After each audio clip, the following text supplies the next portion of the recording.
Chris Baker with Baker DMM. This is our video digest newsletter. Topic of today's newsletter is going to be the elderly and financial abuse. And before I jump into our discussion, I want to read you a statistic. It states that those 65 and older make up 70% of the net worth of the United States. And that number roughly comes to about $15 trillion. And the study was by MetLife, I think it was in about 2010 or 11, so those numbers might be a little bit different today. But earlier today, actually, before I made this video, I actually had a meeting with a client, and this woman was 93 years old, and I was referred to her through an elder care attorney here in Atlanta. And initially I was connected to this woman's daughter. I had a couple of phone calls with the daughter about what exactly they needed, what their concerns were, and then shared with her, you know, our kind of our onboarding process and the letter of engagement and privacy clauses and all those things. The daughter shared all that stuff with the son, and then they all agreed and they said, listen, you know, we want your help and we want Baker DMM to help our mother. So today we went and met with this woman, and just a really, really nice, sweet woman. And, you know, again, we've talked about it in some of our videos, and some of you out there have probably read it in other places, but just with the simple fact of aging, whether it's physical or a cognitive decline, there are a lot of people out there that as they get older, they're still mentally competent and they're still legally competent to make their own decisions, but they're not maybe as sharp as they used to be. They're not as on top of things as they used to do. You know, they can't hear as well, they can't see as well, and they just have a hard time keeping up with the day-to-day financial details of our lives. And there are even people that are in their 20s and 30s and 40s and 50s and 60s that have a hard time keeping up with the financial details of our lives. You know, all the phone calls you receive, all the mail that you receive, all the financial accounts that you receive. If you're on the computer, all the emails you receive. If you're watching TV, all the commercials you see. There's just so many different angles that we get bombarded by now by information. It's very difficult, especially if you're someone 70, 80, 90, 100 years old, and you might have diminished financial capacity. You might have a physical impairment or a cognitive impairment. And this particular woman, you know, if you talk with her and you sit with her and you get to know her, I mean, she's just a really, really sweet person, but she had a hard time. She's keeping up with her mail.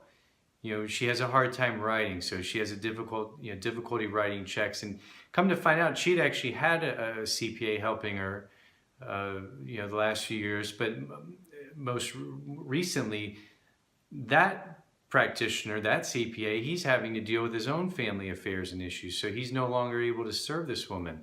And so that's why we've been connected, and now we're helping her. But really, the point is with all of this is that these people, particularly people that are aging or people with disabilities, they need help. They need help with the day-to-day tasks. And like in this particular case, this woman's not monitoring her credit card accounts. She's, you know, I mean, by not monitoring those, I mean, she's wide open to be taken advantage of, or someone to hack her account or get her information, and she would never know until it was too late that her credit's been destroyed and they've racked up huge bills. And then it would be a nightmare for the family to have to, you know, fight through all that and contact the credit card companies and file police reports and claims and everything else that you need to do when someone steals your identity and commits fraud against you. That would be a nightmare. Checking account, savings accounts, being taken advantage of by online solicitation if they're on the computer, through you know, the snail mail scams, door-to-door scams, someone coming and knocking on the door. You know, you've got an elderly person, they're lonely, you know, they've got this home to themselves, you know, they don't get a lot of company. And sometimes they just want to connect with people, or maybe they answer the door and that person that's trying to scam them out of money bullies them and threatens them and scares them. And then the older person says, you know what, I don't want this person to come at me, so I'm just going to give them money to get them out of here. There's so many different ways and angles that these people can be taken advantage of. And don't forget, you know, you hate to say it, but family members. I mean, family members could be one of the biggest culprits of this, because they typically have the trust of the elder, of the senior, the person that's disabled. And a lot of times those are our closest relationships. And And if that person's unscrupulous, or if if they have a bone to pick with that individual for whatever reason, and there's no oversight, there's no organized method or system or process in place to manage and watch these finances, I mean, it's kind of open season. They can just take money left and right, and no one's ever going to know.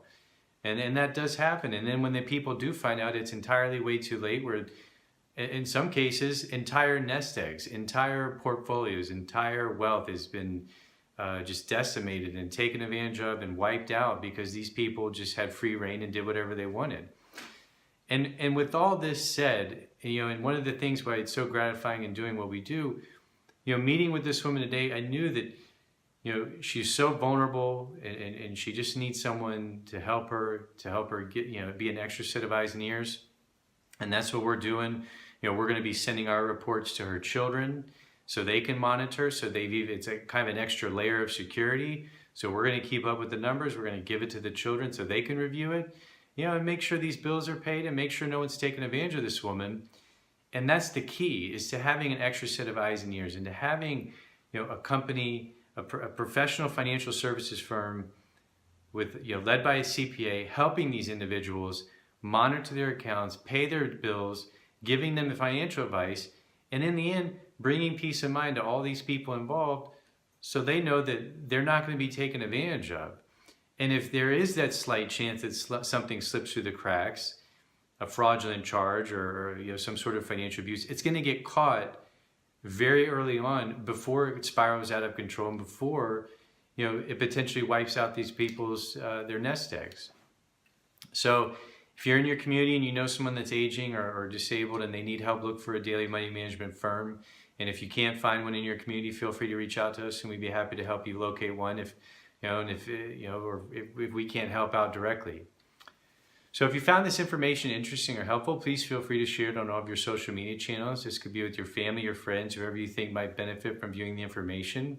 If you ever have a question you'd like for me to answer directly in one of our newsletters, go to our website, www.bakerdmm.com.